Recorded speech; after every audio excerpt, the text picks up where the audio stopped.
Assalamualaikum warahmatullahi wabarakatuh. Bismillahirrahmanirrahim. Alhamdulillahirabbil alamin. Allahumma shalli ala sayyidina Muhammadin wa ala alihi wa sahbihi ajmain, amma ba'du. Sahabat Nahdiyin, Nahdiyat yang berbahagia, alhamdulillah, pada bulan Ramadan, bulan yang suci ini, Allah telah mempertemukan kita kembali dalam keadaan sehat walafiat.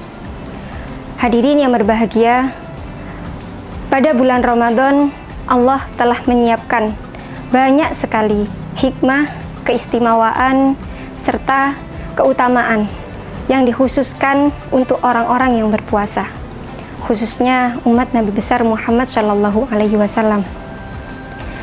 Dalam kitab kita, Kitabuna Salafus Sholih, banyak menyebutkan hikmah dan keistimewaan-keistimewaan yang Allah berikan kepada orang-orang yang berpuasa.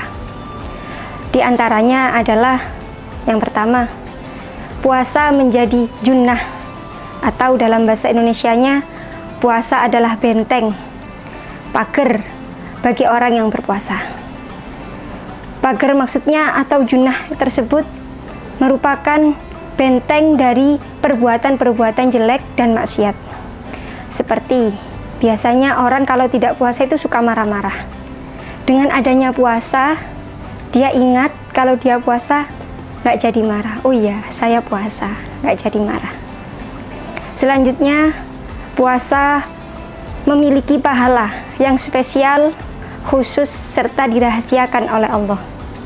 Karena puasa adalah amal ibadah yang bersifat sirri, yang hanya dia, orang yang berpuasa, dan Allah yang tahu bagaimana puasanya, sehingga pahalanya pun dirahasiakan, seperti yang ada dalam hadis qudsi, kullu amali bani Adam lahu, semua amal ibadah anak Adam itu miliknya, illa syiyam, kecuali puasa, fa innahu li, bahwasanya puasa itu milikku, kata Allah, wa ana ajzi bihi, dan aku yang akan membalasnya nanti. Allah juga, Nabi Muhammad juga berfirman, bersabda dalam hadis, lisyaimi farhatani, bagi orang yang berpuasa itu punya dua kebahagiaan. Yang pertama, farhatun, ketika dia berbuka puasa. Yang kedua, farhatun inda liqa'i rabbi, kebahagiaan ketika bertemu dengan Tuhannya. Maka selayaknya sebagaimana kita mendapatkan kado dari orang yang kita idamkan, dan kado itu bersifat rahasia, yakni kejutan, maka betapa spesialnya kado tersebut. Bahkan kalau di kitab, malaikat pun tidak tahu betapa besar pahalanya orang yang berpuasa tersebut, hanya Allah yang tahu. Selanjutnya, puasa merupakan pengekang hawa nafsu. Kita semua sudah tahu bahwasanya manusia itu memiliki banyak sekali hawa nafsu. Di antaranya adalah nafsu bahimiyah atau hewan.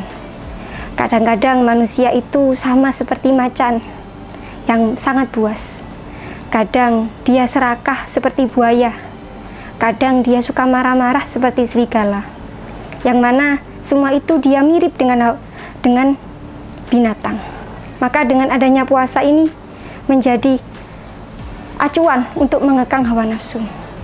Dulu dikatakan ketika nafsu pertama kali diciptakan oleh Allah, nafsu dikatakan oleh Allah, wahai nafsu, man anta wa man ana, siapa kamu dan siapa saya?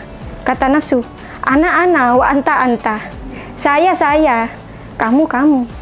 Akhirnya sama Allah dicemplungkan ke api neraka, digodok lama, diangkat kembali, ditanya lagi, man anta wa man ana.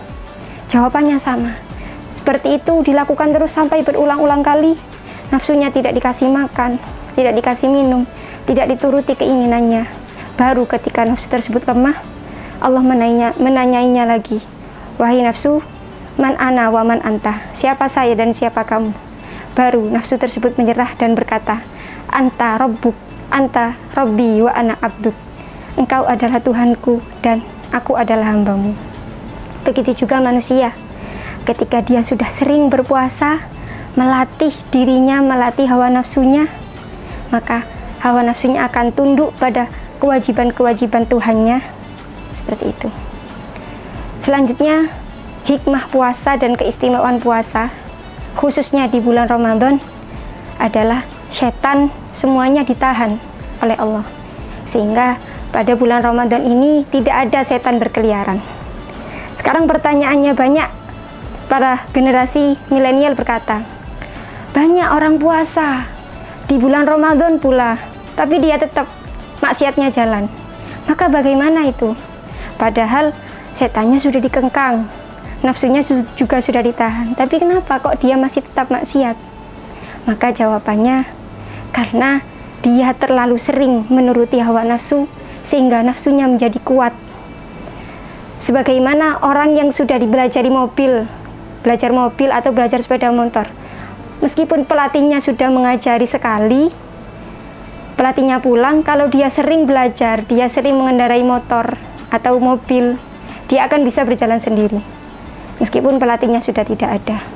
Begitu juga setan, meskipun setan sudah dikekang, kalau nafsunya sudah sering dia turuti, nafsunya sudah kuat, meskipun dia puasa, dan dia tidak mau mengekang hawa nafsunya sendiri, maka maksiatnya tetap berjalan meskipun dia puasa. Begitu.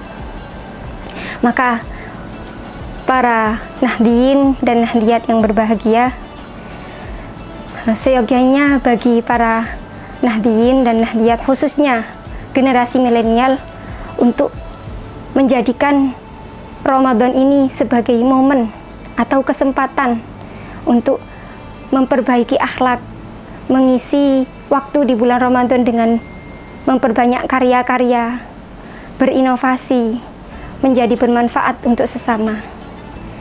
Sekian dari saya. Wassalamualaikum warahmatullahi wabarakatuh.